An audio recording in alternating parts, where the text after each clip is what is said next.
மானமுள்ள மக்கள் தமிழ் மக்கள் நிரூபிச்சு காட்டுங்க. மாற்றுங்க, மாற்றி போடுங்க, மாற்றி போடுங்க. ஏற்கனவே இருந்த பாராளுமன்ற உறுப்பினர் என்ன செஞ்சாருன்னு சொல்லு. இந்த மண்ணில் இந்த பிரச்சனைக்கு என்ன போராட்டத்துக்கு வந்து போராடினாருன்னு சொல்லு. 1000 ரூபாயை தவிர வேற ஏதாவது திமுக சொல்ல முடியுது? 10 ஆண்டு கால ஆட்சி பாரதிய ஜனதா ஒரே ஒரு சாதனையை சொல்ல சொல்லு. நாங்க இப்படியே போயிடுறோம், போட்டியில இந்த விளைக்கிறோம். ஒரு நல்லது சொல், ஒரு நல்லது, ஒரே ஒரு நல்லது. 10 ஆண்டு கால நாட்டை ஆண்ட ஐயா பிரதமர் மோடி அவர்கள் புதிய இந்தியாவை உருவாக்க வாய்ப்பு வந்துருச்சு. நல்ல தருணம். இப்ப 10 ஆண்டுகள் உட்காந்து கல் எடுத்துக்கிட்டு இருக்கு, செங்கல் எடுத்துக்கிட்டு இருக்காரு. இனிமேதான் புதிய இந்தியாவை கட்ட போறாரு. அவர் சொல்றார், இதுவரை நான் நாட்டு மக்களுக்கு சூப்பு கொடுத்துக்கிட்டு இருந்தேன், இனி ஜெயித்து வந்தார் டைரக்ட் பாய்சன் தான், விஷத்தை கொடுத்து கொள்றது தான். ஒரு ஆண்டு ஈரான் அல்ல, 10 ஆண்டுகள். அதற்கு முன்பு காங்கிரஸ் 10 ஆண்டு மன்மோகன் சிங். என் வாழ்நாளிலே பாதியை தின்னு விட்டீர்கள். என்ன நடந்திருக்குது இந்த நாட்டில்? காங்கிரஸ் ஆட்சி முடிஞ்சு இறங்கும் போது வந்த மோடி 2 கோடி பேருக்கு வேலை வாய்ப்பு அப்படின்னா 2 கோடி பேர் வேலை இல்லாம இருக்கான். அது ஒரு தோராய கணக்கு. 20 கோடி கூட இருப்பான். நீ கொடுத்துச்சல 2 கோடி பேருக்கு 15 லட்சம் எல்லாரும் வங்கி கணக்குலையும் போட்டுறேன். நம்பிருச்சு இந்த சனம், நம்பிருச்சு.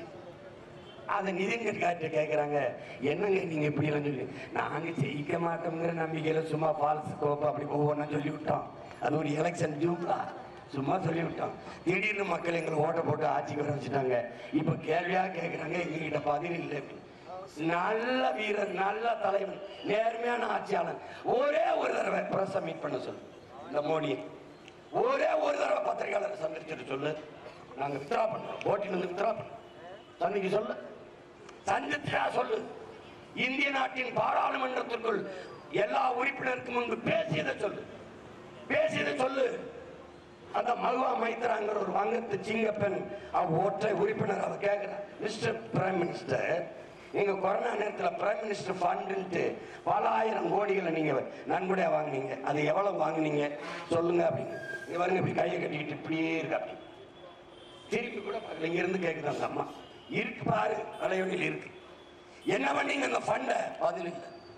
அதுக்கு மற்றவங்க, நாங்கள் சிலிண்டர் வாங்கி எல்லா ஹாஸ்பிட்டலுக்கும் எத்தனை சிலிண்டர் வாங்கி எந்தெந்த மருத்துவமனைக்கு அனுப்பினீர்கள்? பதில் இல்லை. ரொம்ப வேண்டாம். Arvind Kejriwal chief minister Delhi, chief minister Delhi, அவரு சட்டசபையில் பேசுறாரு.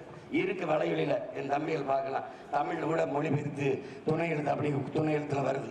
என்னன்னா, அதானிங்கிறவன் நோக்கட்ட, அதானி ஒன்றும் இல்லை, நத்திங். அதானியுடைய சொத்து, அதானியுடைய பணம் அவருக்கு இன்வெஸ்ட் பண்றதுக்கு ஏலம் கம்ப்ளீட் மோடிங்கிற ஆதாரப்பூர்வமா சொல்றாரு.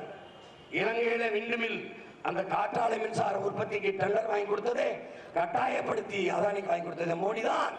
உலக நாடுகள் எல்லாம், பயணம் செஞ்ச நாடுகளுக்கெல்லாம் அதானியை கூட்டிக் கொண்டு போய் அவரை தொழில் தொடர்ந்து வைத்து அங்கே இன்வெஸ்ட் பண்ண வைத்ததெல்லாம் மோடி தான் என்று சொல்றாரு. அதுக்கு என்ன செய்யறது? பதில சொல்லணும். அப்படியே குறவலை நிறுத்தி கைது பண்ணி உள்ளதுக்கு போட்டாங்க. சிறையில் நடக்கிறது எப்படி? அதெல்லாம் தெரிஞ்சுக்கிட்டு ஏதாவது ஓட்டு போடுங்க. நேர்மையாளர் கூட வந்து பேசுவாங்க, அங்க ஊழல் லஞ்சத்தை ஒழிப்போம். பாய்த்திக்கிறேன். தேர்தல் பத்திரத்தில் எலக்ட்ரல் பாண்டில் 6250 கோடி கிட்ட காசு வாங்கியிருக்காங்க முதலாளிகிட்ட. இங்க இந்த நாட்டு குடிச்சு குடிய விட முடியாதுன்னு சொல்ற போதைக்காரனுக்கு இதுக்கு என்ன வித்தியாசம் இருக்கு சொல்லு? என்ன இருக்கு சொல்லு?